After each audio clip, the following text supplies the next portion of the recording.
You're listening to The Andrew Lawton Show on AM 980. We are back. You're listening to The Andrew Lawton Show. It is just coming up on 1:35 this afternoon here on Thursday, July 13th. This next little while, I'm going to tackle a subject that I realize may be a bit of an awkward or perhaps squeamish subject for many of you, but it's one that I found to be quite fascinating on moral and philosophical grounds. It's the subject of sex robots. Sex robots, which, like I said at the top of the show, I can't really think of a better way to describe robots that are used for sex. But we're not talking about your run-of-the-mill sex toys or dolls that have been around for a while, but an emerging trend of very expensive, $10,000 to $15,000 in many cases, lifelike robots that some people are using not just for sexual purposes, but also for companionship. And this is where it gets a bit interesting here. There have been a number of media reports in the last couple of weeks profiling mainly men who are living out relationships with these things, not just in the bedroom, but at the dinner table. And I find it to be weird. And this is not to say no one should be allowed to do it. I'd still find it weird. I mean, if someone were to marry a mop, I'd say, yeah, they should have the right to do it. That doesn't mean I have to find it normal or accept it. But this is where we get into the ideas of whether or not human-like technology is at all deluding us or perhaps aiding what many people would argue has been a long-standing problem, which is humans becoming less comfortable with human interaction. But at the same time, people have elevated the idea of positives. For example, what about elderly people who have lost someone who are very lonely? Can a sex robot give them companionship in their life? Especially if they start to converse and the technology improves to such a point where these are artificially intelligent. These are many of the questions, but like anything else of this nature, you have people coming out for it and against it. We're going to talk to one of each. When we come back on the other side of the break, Jonathon Van Maren will join me from the Canadian Centre for Bioethical Reform. But also later on, we're going to be speaking with columnist Barbara Kay, who, despite being a conservative and normally very traditionalist, says she finds herself supportive of this. That's all up next on The Andrew Lawton Show here on AM 980.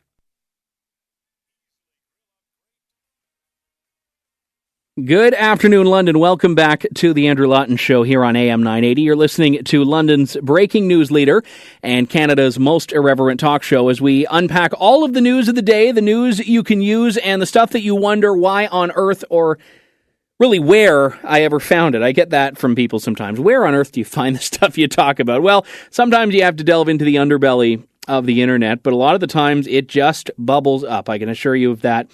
And this next topic that I wanted to tackle is one of those, because when I first started seeing drips and drabs of it, if you will, I wondered, okay, is this a real story or fake news, such as it is? Is this actually just some little weird thing that one person did that's been escalated into this global phenomenon? Somewhere in between, I think, is where I landed on this. Because it seems so out there and really bizarre, quite frankly. And then I just kept seeing other versions of it prop up and other follow-up stories. And then I started to realize, and admittedly I was a bit late to the party on this, I started to realize the significant ethical considerations and also considerations just on human existence, quite frankly, that have come about from this trend that seems to be emerging in Asia specifically regarding sex robots. And I say trend with a level of caution because a lot of the time we get news reports of, what at best is a niche area from another part of the world, and we blow it up in sort of our Western lack of understanding about that particular country to essentially be something that's happening on every street corner. And that isn't the case, but it is gaining acceptance. A lot of the reports are coming from there, wherein men are using these very lifelike, hyper-realistic silicone sex dolls that cost about $15,000 each, designed by a California company, as a matter of fact, and using them as human companions. Now, this is very developed and advanced beyond, the blow-up sex doll, which looks cartoonish more than anything else. And these are people that are not using them necessarily for a quick romp, but actually for replacing human interactions with them. And that's the part that I find so concerning about it. In an era where people are already trying to move away from human interactions, now we have people that are replacing not just their sexual needs, but also romantic and lifestyle needs with pieces of fiction, quite frankly. And I want to talk about this with Jonathon Van Maren, who is a speaker and writer, also works with the Canadian Centre for Bioethical Reform, but also a group called Strength to Fight, which fights against pornography, quite frankly, citing its negative impact on sexual health and development with young people in particular. Because I've wondered if this idea is really the next logical step to the pornification of culture. That's the question that I've posed, and I want to tackle that with Jonathon Van Maren, who joins me on the line now. Jonathon, it's great to talk to you. Thank you very much for your time this afternoon. Yeah, thanks for having me on, Andrew. Let's lead off right there. Is this, in your view, really aligned with that idea that you've been talking about for a couple of years now with pornography, or is this a different issue entirely? No, it's more or less a direct outcropping, and there's actually a couple of stages in between. Vice News actually just did a couple of big stories on this idea of 3D pornography, which involves sort of interactive pornography, much like a 3D movie. And the sex robots is just a little bit further on down the road than that. It's just at this point so cost prohibitive that the vast majority of people couldn't afford one. But they're saying that within 15 years, sex robots should be easily affordable to anybody. And as people dramatically outsource their sex lives and essentially abandon normal human relationships that take place between normal, messy human beings, this looks like it could be the wave of the future based on the trends. We know that there have been a number of developments, I mean, sex toys as a prime example here, where they've aimed to really play to that physical desire for people, and that's something people can make a decision for themselves here, and everyone's going to say, we're just being a bunch of prudes, and they can make whatever judgment call they want. But I find this crosses the line when you have what is essentially a surrogate human being. I mean, when I see that people are, and again, these are the ones that the media is showing, but people are using these as a life partner, not just as, this piece of plastic that's helping them with whatever urge they may have. And I think that's where this crosses into a very different territory. Well, I would agree with you, and the implications of this are obviously very much felt in the real world. You mentioned the fact that these are most popular right now in Asia. Well, it's no mistake that the demographic decline of Japan is at this point so catastrophic that there's more adult diapers being sold than infant diapers. Why is this?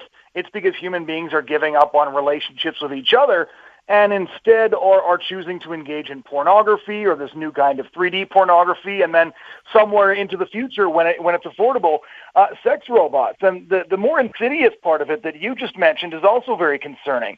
There's been a couple of columns that have already come out defending the idea of sex robots as damage control or harm management.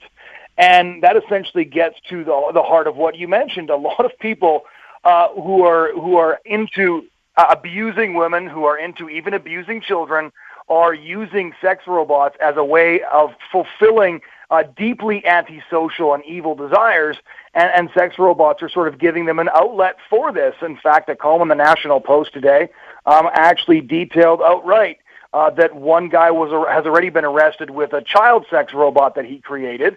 And in the mind of this columnist, that wasn't necessarily a bad thing because at least he wasn't taking out his proclivities on real human beings. So you can already see these ethical questions crop up, and they're not just theoretical. They're very much real-world questions. They certainly are, and that's why I'm glad we're tackling them. But I also want to ask you, along that vein of these real-world examples, whether people that are using robots for negative things are not actually doing the world a favor when they're not doing these things to people. But we'll talk about that and this column you bring up by Barbara Kay on the other side of the break here. This is the Andrew Lawton Show. I'm joined by Jonathon Van Maren of Strength to Fight. We'll talk about this more. Stay tuned, folks. This is the Andrew Lawton Show on AM 980. Now back to the Andrew Lawton Show on London's breaking news leader, AM 980.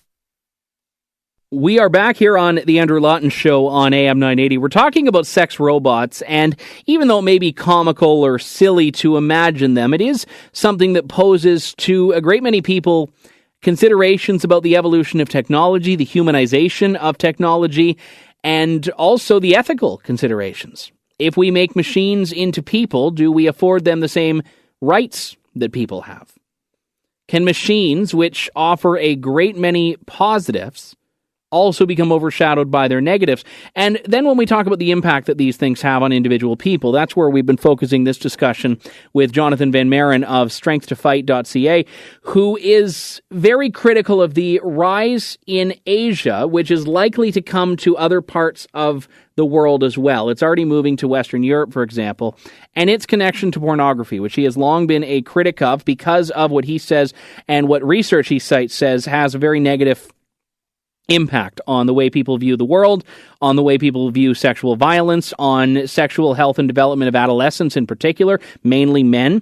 And we really finished off the previous segment here, entering into a column that I'm actually glad brought up, because Barbara Kay is going to be a guest on the show after this interview, and she says this is perhaps a positive, as a matter of fact, sex robots.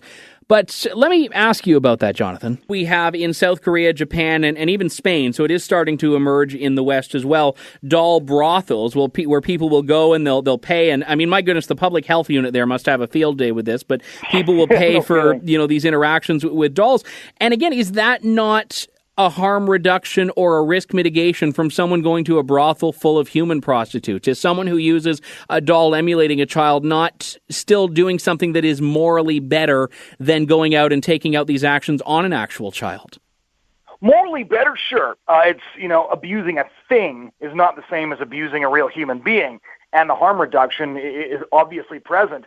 I find it indicative, though, that even in her column and a couple of other ones that I read today, we've basically just sort of given up on the idea that we can reach any social consensus on what's appropriate in the standards of sexuality. So, for example, one of the columns outright mentioned that pornography is fueling sexual violence and giving people a desire for sexual violence, and that as a result of this, we should provide an outlet for people to sort of experience those things without them hurting a real human being. So we've kind of given up on this whole idea that, if people want to physically harm somebody in the romantic context, that genuinely calls for some re-education, and I use that term with the utmost care. But now we're just kind of like, well, you know what, based on how much porn people watch, people are going to want to hurt people, people are going to want to do awful things, so let's just make dolls for them to do horrible things too.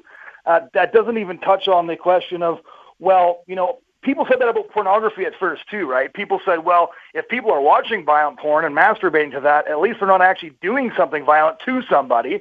And as it turns out, over 100 studies have confirmed that actually porn is a pretty good teacher of behavior, and that as the result of this, what looks like a harm reducer ended up being a teacher of awful behaviors. And who's to say that we won't find out the same thing about sex robots? But do we not have that issue with the pervasiveness and the ubiquitousness of pornography, that we're at a point now where the genie can't be put back into the bottle? The desires and the urges that you're citing are real. They are out there, whether they're learning them from pornography or from damaged family upbringing or whatever the case may be. Do we not have to deal with the reality that does exist? And if this does offer an outlet, that's a positive? No, simply because we used to think pornography was a harm reducer as well. And on the face of it, it makes sense, right? Well, if somebody has a proclivity for sexual violence, but he can satisfy that proclivity by watching that kind of pornography, that's better for society because he's not, jumping somebody in an alley somewhere or beating up on his girlfriend. But we found out later that pornography actually stimulated those proclivities further, strengthened those proclivities, and eventually gave people an overriding desire to act out in real life. So for me, pornography actually, if I look at the sex robots in comparison to what we said about pornography actually seems like, sex robots, seems like one step closer to acclimatizing yourself to committing the actual violence. So I see the argument, but I think that we've seen in the past that what we see as harm reduction might actually just be strengthening the behavior. I want to make it abundantly clear here, because I know that everyone's going to go into this instant sort of knee-jerk reactionism response to this of, you're just trying to tell people what they can and can't do. I'll let you express your own position. I'm not at all just suggesting legality of here. I would suggest caution, though, because I think a lot of people are not aware of a lot of the research you've cited with pornography. And again, what looks harmless on the outside or what looks fun is oftentimes not the case when you look at the long-term implications, because a lot of the research is still being done right now. Very much so. And for the purposes of this debate, I'm not saying porn is moral or immoral. We had that debate on your show in Ontario a couple of weeks back. What I'm saying is that people put forward the assertion that pornography would be a harm reducer, and it ended up being the opposite of that, and that the argument being made about sex robots is identical.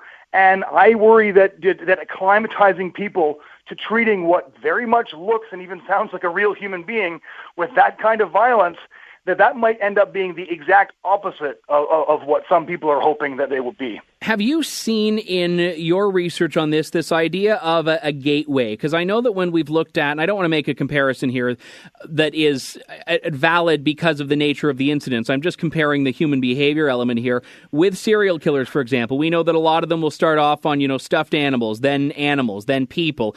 Do we see that escalation in sexual violence as well, where, it once was sort of this, maybe I'm going to try light BDSM, or maybe I'm going to watch pornography, and then that escalates to I'm actually going to grab someone and violently assault them?